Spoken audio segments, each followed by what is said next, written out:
Yes, doctor Subrat നമുക്കൊപ്പം ചേരുകയാണ്. Doctor, ഈ വിഷയത്തിൽ ഈ പ്രതികളുടെ ഒരു മനോനില അത് വളരെ അപൂർവം എന്ന് തോന്നുന്നു. കാരണം പോലീസിൻ്റെ FIR തന്നെ ഈ കേസിൻ്റെ സ്വഭാവവും അവരുടെ ക്രൂരതയും വിവരിക്കുന്നുണ്ട്. മുൻകാലങ്ങളിൽ നമുക്ക് ഇത്തരം അനുഭവങ്ങളുണ്ടോ? കാരണം ഈ ഹണി ട്രാപ്പ് കേസുകളിലും മറ്റും പണം തട്ടിച്ചെടുക്കുക, അങ്ങനെ ചില ലക്ഷ്യങ്ങളാണുള്ളത്. പക്ഷേ ഇവിടെ ഈ പ്രതികൾ ഈ കുടുക്കിയവരെ ക്രൂരമായി അവരെ ശാരീരിക ബുദ്ധിമുട്ടുകൾ ഏർപ്പെടുത്തി അതിൽ ആനന്ദം കണ്ടെത്തി എന്നതാണ് ഇതിൻ്റെ ഒരു സ്വഭാവം വ്യക്തമാവുന്ന കാര്യം. എന്തുകൊണ്ടാണ് ഇത്തരം ആളുകൾ സമൂഹത്തിലുണ്ടോ? Okay, good morning.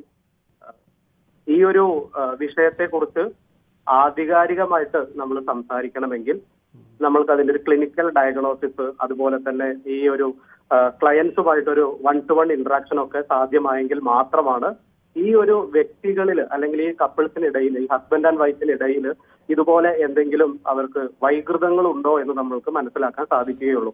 എന്നാൽ ഒരു ജനറൽ രീതിയിൽ പറയുമ്പോൾ നമ്മൾക്ക് മനസ്സിലാക്കാൻ സാധിക്കുന്നത് നമ്മൾക്കിടയിൽ സമൂഹത്തിൽ ഇതുപോലെ ഈ ഒരു മാനസിക വൈകൃതങ്ങളുള്ള ആളുകളുണ്ട്, പെരുമാറ്റ വൈകൃതങ്ങളുള്ള ആളുകളുള്ളതായിട്ട് പല കേസുകളിൽ നിന്നും പല കാര്യങ്ങളിൽ നിന്നും നമ്മൾക്ക് മനസ്സിലായിട്ട് വരുന്നുണ്ട്. അപ്പൊ ഇതിൽ നമ്മൾ കുറച്ചും കൂടെ ആഴത്തിൽ ചിന്തിക്കുന്ന സമയത്ത് പേഴ്സണാലിറ്റി റിലേറ്റഡ് ആയതുകൊണ്ട്, അതേപോലെ തന്നെ ബിഹേവിയർ റിലേറ്റഡ് ആയിട്ട് നമ്മൾക്ക് ആളുകളുടെ സ്വഭാവത്തിൽ പല ഭാഗങ്ങളിലും പല സമയങ്ങളിലും പല അവസ്ഥകളിലും അവരിൽ നിന്ന് ഇതുപോലെയുള്ള ഒരു കാടത്തം, അവരിൽ നിന്ന് ഇതുപോലെയുള്ള ഒരു മനുഷ്യത്വരഹിതമായ ഇൻഹ്യൂമെയിൻ ആയിട്ടുള്ള പല പ്രവൃത്തികളും നമ്മൾക്ക് ശ്രദ്ധയപ്പെടാറുണ്ട്. പക്ഷേ നമ്മളൊരു പെരിഫറൽ ലെവലിൽ ഇവരെല്ലാവരും ഒരുപോലെ ആയിരിക്കും നമ്മൾക്ക് ഫീൽ ചെയ്യുള്ളൂ. അതായത് ഒരു സൈക്കോപാത്ത് ആയിട്ടുള്ള ഒരാള്, അതേപോലെ തന്നെ ഒരു ഇതുപോലെ വൈകൃതങ്ങളുള്ള ഒരാളെ ഒരു പെരിഫറൽ ലെവലിൽ നമ്മൾക്ക് മനസ്സിലാക്കുക എന്ന് പറയുന്നത് വളരെ ഇമ്പോസിബിൾ ആയിട്ടുള്ള ഒരു കാര്യമാണ്. അവരോട് അടുത്ത് വരുന്ന സമയത്ത്, അവരോട് കുറച്ചും കൂടെ ചേർന്ന് പെരുമാറുന്ന സമയത്തായിരിക്കും, അത് പോസിറ്റീവ് ആയാലും നെഗറ്റീവ് ആവുമ്പോഴും ചേർന്ന് വരുമ്പോൾ, അവരോട് ഡിപ്പെൻഡന്റ് ആയിട്ട് വരുന്ന സമയത്താണ് അവരുടെ പെരുമാറ്റത്തില്, അവരുടെ സ്വഭാവത്തില്, അവരുടെ വ്യക്തിത്വത്തിലൊക്കെയുള്ള ഇതുപോലെയുള്ള ഒരു ഡിസ്പാരിറ്റി, ഒരു വ്യത്യാസങ്ങൾ നമുക്ക് മനസ്സിലാക്കാൻ സാധിക്കുക. ഇവരുമായിട്ട് ഏതെങ്കിലും തരത്തിൽ നമ്മൾ പ്രശ്നങ്ങൾ ഉണ്ടാവുമ്പോൾ, ഏതെങ്കിലും തരത്തിൽ അസ്വാരസ്യങ്ങൾ ഉണ്ടാവുമ്പോൾ ഇവര് ഏത് രീതിയിലാണ് പ്രതികരിക്കുക എന്നുള്ളത് നമ്മൾക്ക് എക്സ്പെക്ട് ചെയ്യാൻ സാധിക്കാത്ത തരത്തിലുള്ള പെരുമാറ്റമായിരിക്കും അവരുടെ അടുത്ത് ഉണ്ടാവുക.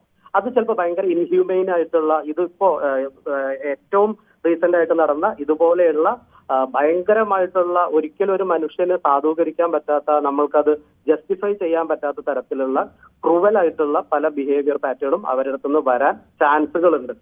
പക്ഷെ ഇന്ന് നമ്മൾക്ക് ഒരു മനുഷ്യനെ കണ്ടിട്ടുണ്ടെങ്കിൽ അയാള് എന്തെങ്കിലും തരത്തിലുള്ള ഇതുപോലെ വൈകൃതങ്ങളുള്ള ഒരാളാണോ എന്ന് പെരിഫറൽ ലെവലിൽ അസസ് ചെയ്യാനുള്ള ടൂളുകളൊന്നും നമ്മൾക്കിപ്പോൾ അവൈലബിൾ അല്ല എന്നാണ് മനസ്സിലാക്കാൻ സാധിക്കുന്നത്.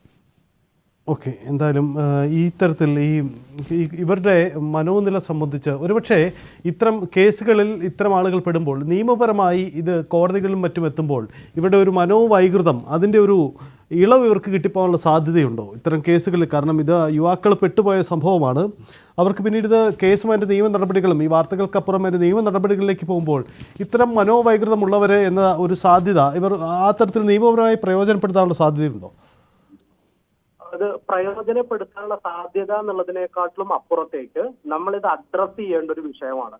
ഒരാളുടെ മനോവൈകൃതം, അതുപോലെ തന്നെ ഈ ഒരു മറ്റുള്ളവരെ വേദനിപ്പിക്കുന്നതിൽ, മറ്റുള്ളവരെ ബുദ്ധിമുട്ടാക്കുന്നതിൽ, മറ്റുള്ളവരെ ഒരു മനുഷ്യത്വരഹിതമായ രീതിയിൽ ഭീകരമായി ഉപദ്രവിച്ചിട്ട് അതിൽ നിന്ന് സന്തോഷം കണ്ടെത്തുന്ന, നമ്മളെല്ലാവരും പറയുന്ന ഒരു സാഡിസ്റ്റ് ചിന്താഗതി എന്നൊക്കെ പറയും, സാഡിസ്റ്റ് പേഴ്സണാലിറ്റി എന്നൊക്കെ പറയും.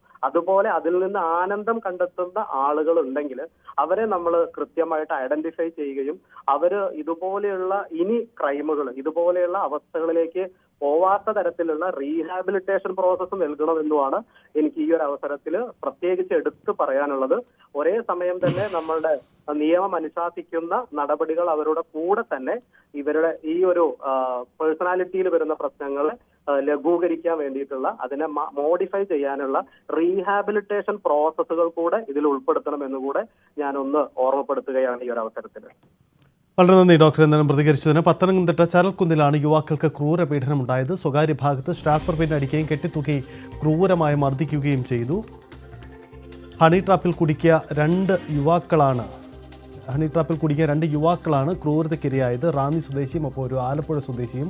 സംഭവത്തിൽ ചരൽക്കുന്ന് സ്വദേശിയും ജയേഷ്, ഭാര്യ രശ്മി എന്നിവരാണ് ഇപ്പോൾ പോലീസിൻ്റെ പിടിയിലായിരിക്കുന്നത്. പോലീസിൻ്റെ എഫ്ഐആറിൽ തന്നെ ഇവർ നടത്തിയ ക്രൂരത വ്യക്തമാവുകയും ചെയ്തുകൊണ്ട് ഒരു മനോവൈകൃതം തന്നെയുണ്ട് എന്നതാണ് ഇവരുടെ പ്രവർത്തനം നൽകുന്ന സൂചന.